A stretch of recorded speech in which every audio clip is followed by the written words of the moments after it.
Now, one of the things the existentialists would say is, what's the relationship between mental health and responsibility? And that's a good question, because it also has to do with something like the definition of mental health and responsibility. It's like,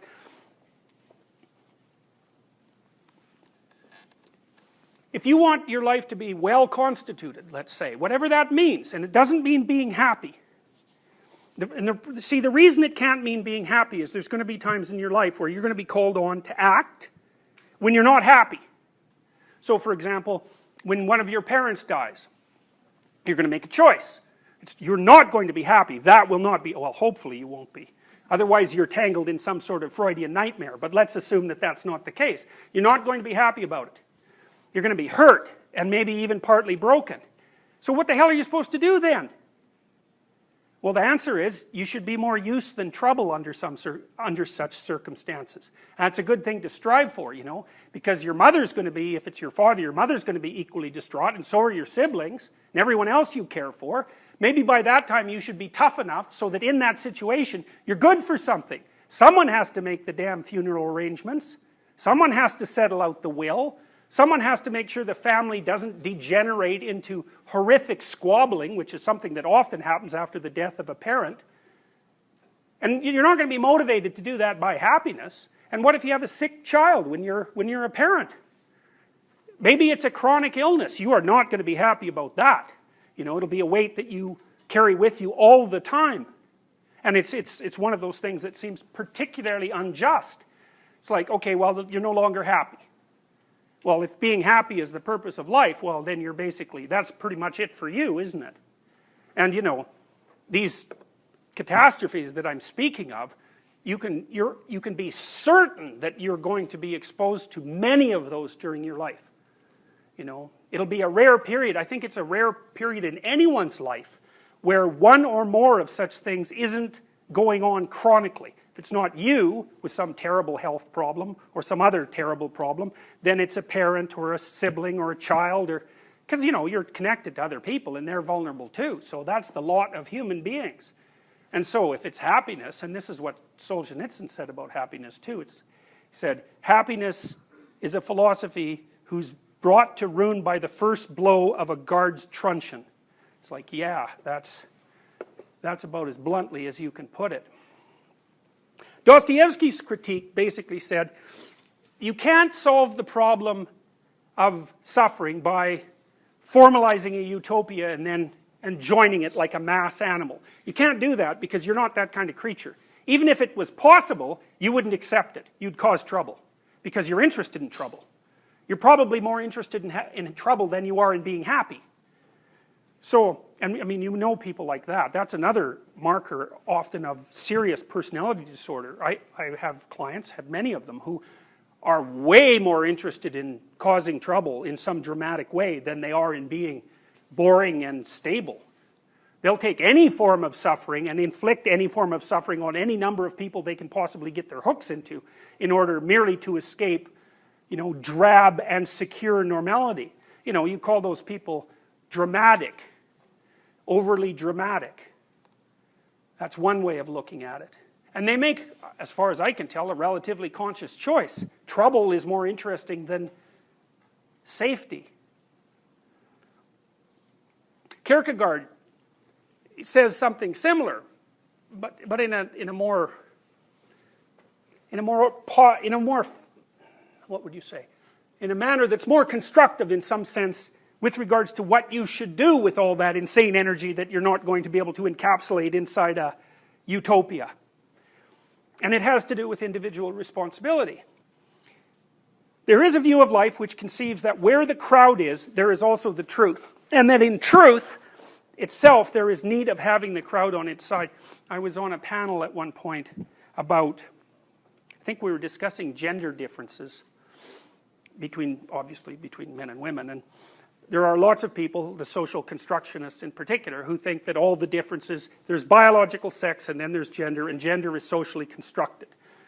And that all gender differences are socially constructed, and there's no biological differences in gender between the two sexes. Now, virtually no evidence supports that proposition.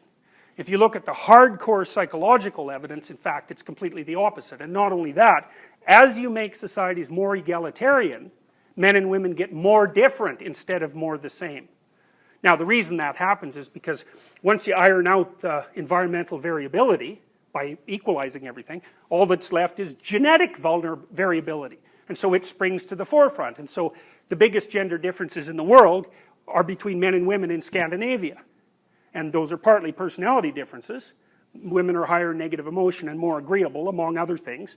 But more particularly, the differences seem to be those of interest. So the biggest differences between men and women seem to be in what they're interested in. And roughly speaking, women are more interested in people, and roughly speaking, men are more interested in things. And so in Scandinavia, for example, you have a 20-to-1 proportion of women to men in nursing, and a 21-to-1 proportion of men to women in engineering. And so, and you know, the Scandinavian governments now and then try to move that, so there's more male nurses and more female engineers, and if they really push, they can move the ratios somewhat for a few years, but as soon as they relax, they snap right back to 20-to-1. So anyways, I was citing some of these studies, and one of the people that I was discussing said, well, what are we supposed to do with that?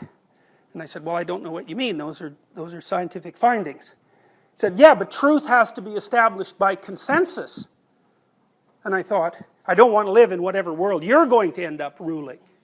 Because truth is not merely established by consensus. Or if you think it does, you think it is, then, well, you're in the position that Kierkegaard describes, which is that as long as everyone else believes it, the appropriate thing is for you to believe it, and also that's the truth.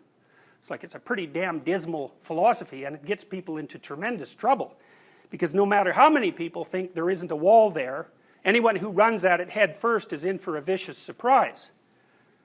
There's a view of life which conceives that where the crowd is, there is also the truth. And in that truth, and in truth itself, there is need of having the crowd on its side. There's another view of life which conceives that wherever there is a crowd, there is untruth.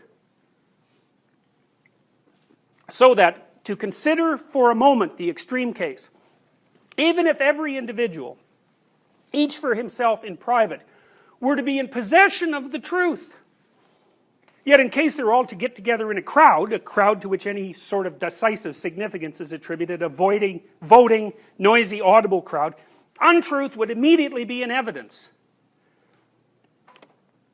For a crowd is the untruth. In a godly sense, it is true eternally, Christianly, as St. Paul says, that only one attains the goal, which is not meant in the comparative sense, for comparison takes others into account. It means that every individual can be that one, God helping him therein, but only one attains the goal. And again, this means that every man should be careful about having to do with the others, and essentially should only talk with God and himself, for only one attains the goal. And again, this means that man, or to be a man, is akin to deity.